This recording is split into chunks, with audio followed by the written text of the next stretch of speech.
What's up, Yuma? Welcome back to What's Up, Yuma Radio.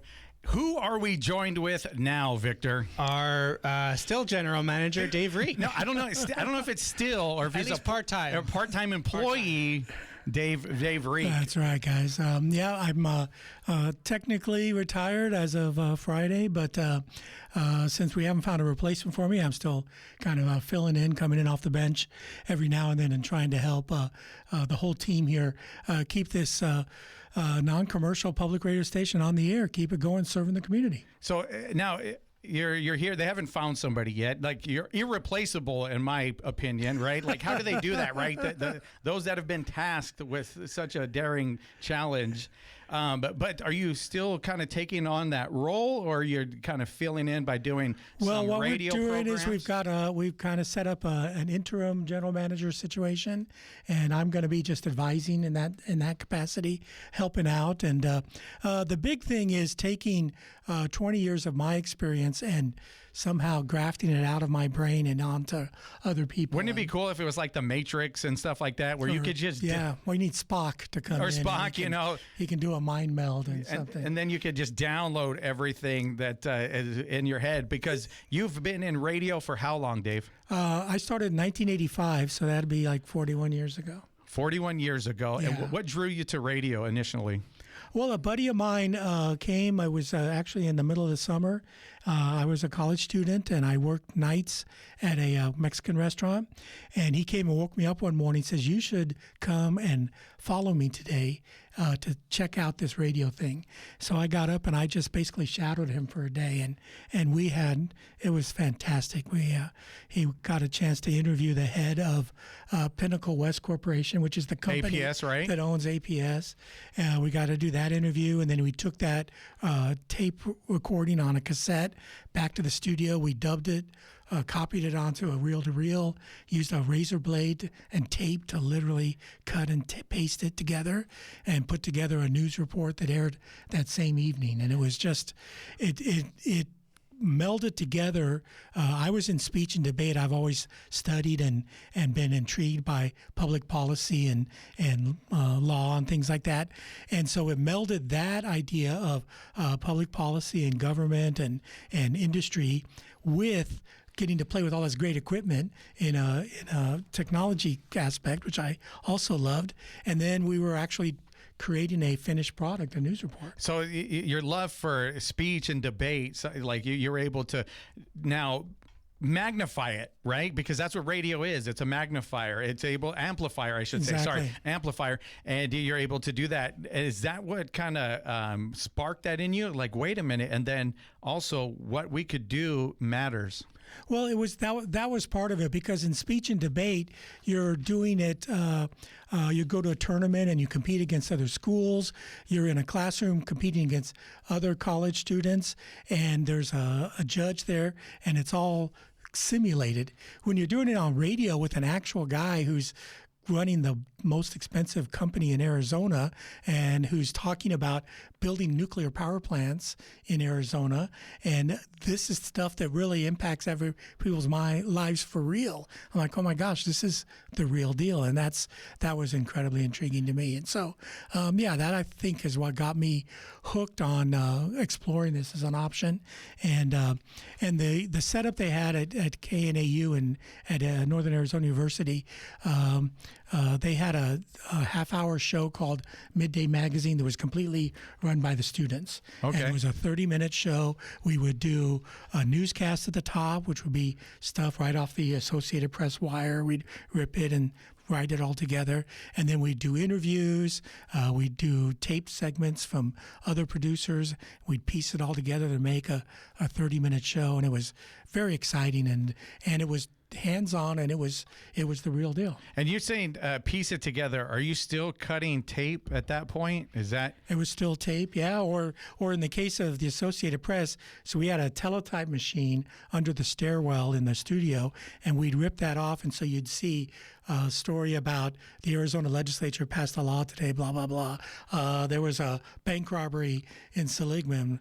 And then you would take those, and I would literally take a piece of tape and tape them all together so I could put together my 2-minute newscast. Yeah, and because we weren't using any computers. So there's no computers at this time. No computers at all. It was all. Everything's analog and typewriters and pencils and Scotch tape. Is now that thing? What was it called that you said you got it? Is that like It's the a teletype newswire machine? Teletype? Yeah. So would it type out the story? Yeah, it looks like it would look like a typewriter, but the paper would be on a spool, and the paper would just come up, and the Associated Press used a satellite to feed the data, and it would just sit there and type all day long. Stories from around the world. You had to subscribe to different.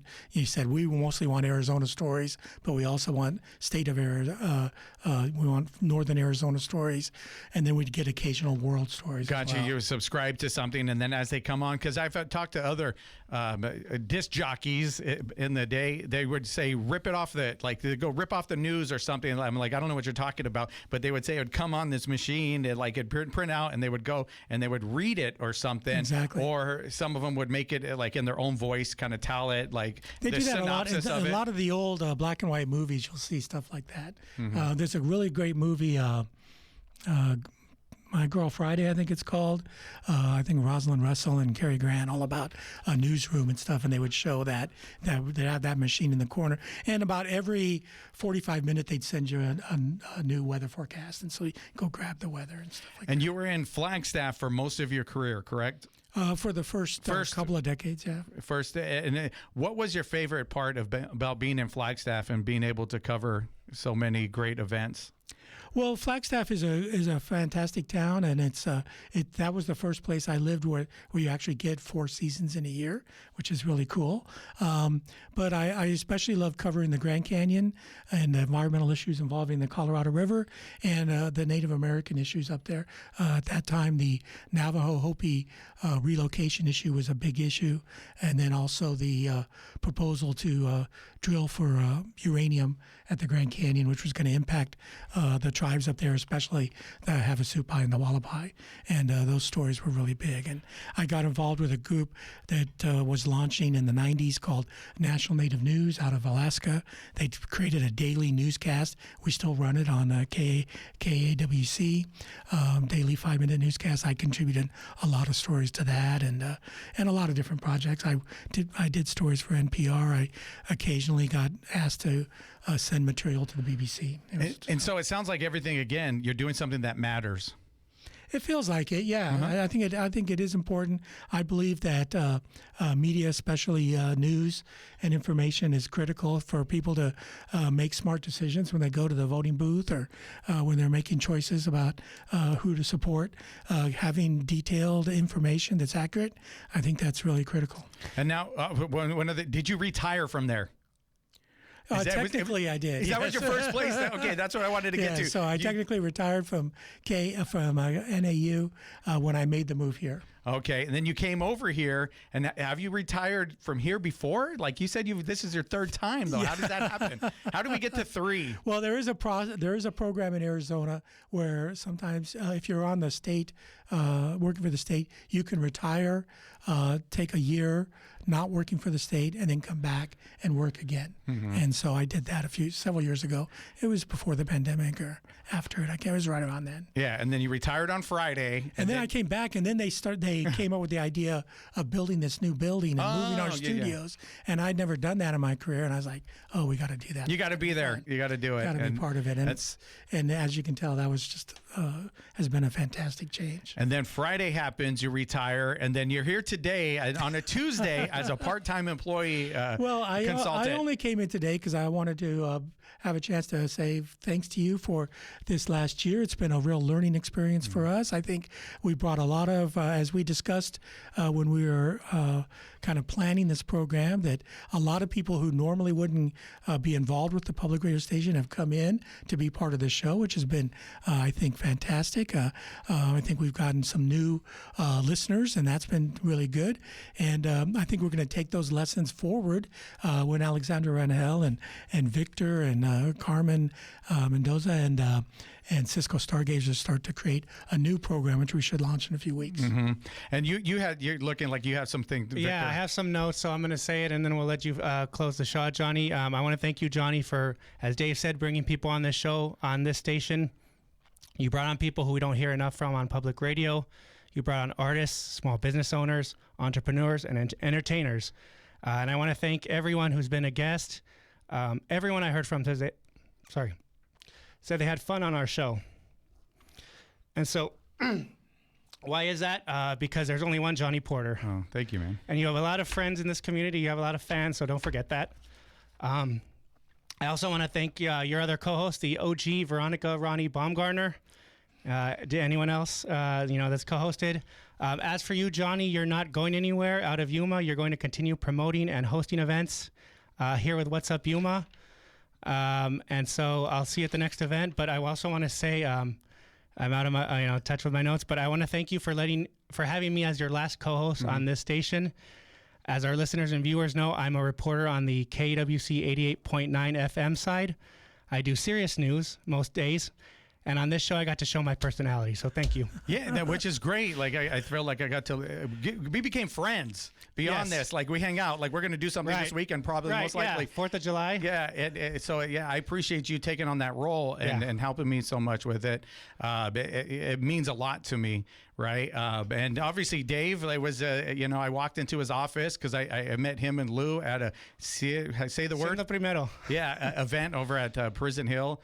And Troy Love said, "Hey, go pitch your show to the college." And I was like, "You know what? I do have Lou Gumb's number," so I hit him up and ended up over here. And I want to thank you for taking the risk of this show, right? The risk and say, "Let's do it." I like to make things happen, and it's grown as it's happened, right? Mm-hmm. Thank Cecilia. We have Cecilia over here. Before I was working the cameras and everything, and it was a half an hour show, but definitely and everybody, Ronnie and Carmen would help fill in. Veronica Shore would help fill in. She was great. Let's see, who else did we have on there? Emily came in. I wrote it down. Emily, Mandy, Nicole, Stephanie, all of them. Hey, do you want to come in and help? They're like, sure. What are we doing? And I was like, just get here and it'll be all right.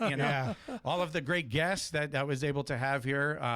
The one rule was you can't promote, and he told it to a promoter. And we know anything about last thing with Lula, it's okay, that's a challenge. How do I do that? How do I figure that out? All I've done is promote.